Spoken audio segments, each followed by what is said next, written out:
പാസ്പോർട്ടുള്ള എല്ലാ ഇന്ത്യക്കാർക്കും ഒരു സന്തോഷ വാർത്തയുണ്ട് കേട്ടോ. പാസ്പോർട്ട് നിങ്ങളുടെ പൗരത്വം തെളിയിക്കുവാനുള്ള രേഖയല്ല, അത് വെറുമൊരു യാത്രാരേഖ മാത്രമാണ്.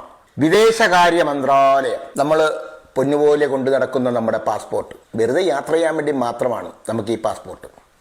അല്ലാതെ ഇത് കയ്യിലുള്ളതുകൊണ്ട് പൗരനാണെന്ന് തെളിയിക്കാനുള്ള ഒരു രേഖയുമല്ല. ഞാൻ ഒത്തിരി വിദേശ രാജ്യങ്ങളൊക്കെ പോയിട്ടുള്ള വ്യക്തിയാണ്. അപ്പോൾ നമ്മൾ ഏത് രാജ്യത്ത് ചെന്ന് കഴിഞ്ഞാലും നമ്മുടെ പാസ്പോർട്ട് നോക്കിയാണ് ഇന്ത്യക്കാരനാണോ, ചൈനക്കാരനാണോ, നേപ്പാളുകാരനാണോ, ഭൂട്ടാൻകാരനാണോ, പാകിസ്ഥാൻകാരനാണോ, UK കാരനാണോ, ജർമ്മൻകാരനാണോ എന്നൊക്കെ തിരുവനന്തപുരത്ത് പാസ്പോർട്ട് നോക്കിയാണ്. ആ പാസ്പോർട്ട് കാണിച്ച ഇന്ത്യയിൽ പൗരനാണെന്ന് തെളിയിക്കാനുള്ള ഒരു രേഖയല്ല എന്നാണ് പറയുന്നത് കേട്ടോ. അപ്പോൾ ഇന്ത്യൻ പാസ്പോർട്ടിന് നമ്മുടെ ഇന്ത്യയിൽ മാത്രമേ വിലയില്ലാതുള്ളൂ.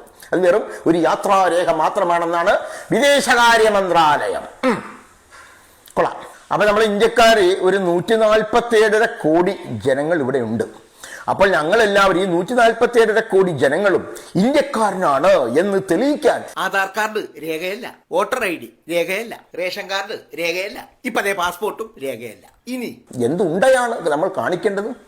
അതുകൂടി പറ. നമ്മൾ ഇന്ത്യക്കാരനാണ് തെളിയിക്കാൻ. 147.5 കോടി ജനങ്ങളും ആശങ്കയിലാണ്. ജനിച്ചു വീണ മണ്ണിൽ എന്ത് രേഖ കാണിച്ചാലാണ് നമ്മൾ പൗരന്മാരായി മാറുന്നത്? അപ്പൊ ഇന്ത്യൻ പൗരൻ എന്ന് തെളിയിക്കാൻ ഇനി വേറെ രേഖ കണ്ടെത്തേണ്ടിയിരിക്കുന്നു. എൻ്റെ ഒരു ചെറിയൊരു ഐഡിയയിൽ പറയുമ്പോൾ ഇത്തിരി വൃത്തികരമായിട്ട് തോന്നും, പക്ഷെ പറയാതിരിക്കാൻ നിവൃത്തിയില്ല.